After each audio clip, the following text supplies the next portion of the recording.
શુક્રવારે સુંદર બેન જમવા વેલા આવો ને શનિવારે શ્રીફળ કટોરી જમવા વેલા આવો ને રવિવારે રસગુલ્લા જમવા વેલા આવો ને જમનાની ડાળ ભરાવો અજબન કરવા આવો ને લગ્ન સુપારી મનના મેના મુખ બસ કરવા આવો ને મગદાનાથી વાપસ જમવા વેલા આવો ને મગદાનાથી વાપસ જમવા વેલા આવો હરિ મહારાજ હરિજી બાપા સીતારામ સનાતન સંસ્થા નો ખૂબ ખૂબ ખૂબ ખૂબ ખૂબ ખૂબ અનહદપૂર્વક આધાર વ્યક્ત કરું છું. મારા બાજુમાં બેઠેલા મારા વડીલ નરેન્દ્રભાઈ નો આજે જન્મદિવસ છે, તો આપણે બધાએ જન્મદિવસની એમને હાર્દિક શુભકામના પાઠવીએ. ભજનદાસ બાપાના અનન્ય ભક્ત છે, ભજનદાસ બાપાની સેવા ચાહે છે એવા અનન્ય ભક્ત છે. બહુ મોટી મોટી યાત્રાઓ કથાઓ દૂર દૂર સુધી કરાવે છે.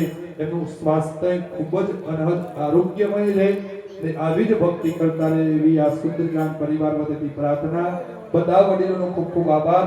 અને આ અહીંયા સનાતન સંસ્થા ભજનદાસ બાપાજીની છે એમના ટ્રસ્ટીઓને હું ખૂબ ખૂબ આભાર વ્યક્ત કરું છું કે અમને છેક વડનગરથી યા નિમંત્રિત કરી અને એમને આવો સુંદરકાંડનો પાઠ ખરેખર તમને બધાને કીધું, તમને સારું લગાડવા માટે નથી કહેતો, પણ આખા સુંદરકાંડ પાઠમાં ભલે અડધો કલાક મેં મોડું કર્યું હોય મને ક્ષમ્ય કરી દેજો, પણ મને આખા પાઠમાં 3 વાર મારા બાપાના કોઈ પણ રીતે અનુભૂતિથી મને દર્શન તો થયા જ છે. એટલે હું મંત્ર મુગ્ધ થઈ ગયો હતો. મને ખબર જ નથી આજે હું અહીંયા પાઠ હું પોતે કરું છું એવું. એટલે ભગવાન બાપા સીતારામના ચરણોમાં અમારો 259મો પાઠ દાદાના ચરણોમાં સમર્પિત કરતા આ અમારો પાઠ જન્મો જન્મ સુધી યાદગાર રહેશે એવું અમે અનુભૂતિ સાથે બધાને કહે કે અહીંયા આ કાઠિયાવાડની ધરતી છે, સંતોની ભૂમિ છે, સૌરાષ્ટ્રની ભૂમિ છે.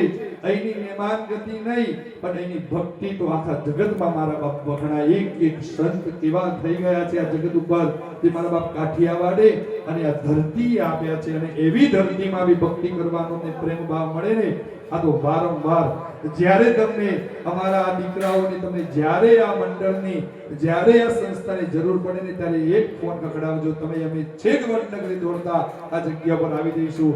કોઈ પણ રીતે કોઈ પણ ભોગે, ચાહે સુંદરકાંડનો પાઠ હોય, અખંડ હનુમાન ચાલીસા 108 સંગીત સાથેના પાઠ હોય, ચાહે કોઈ પણ કથાનો પ્રોગ્રામ હોય, કોઈ પણ રીતે ધાર્મિક સેવા આપવા માટે કોઈ લેવાની ભાવનાથી નહીં.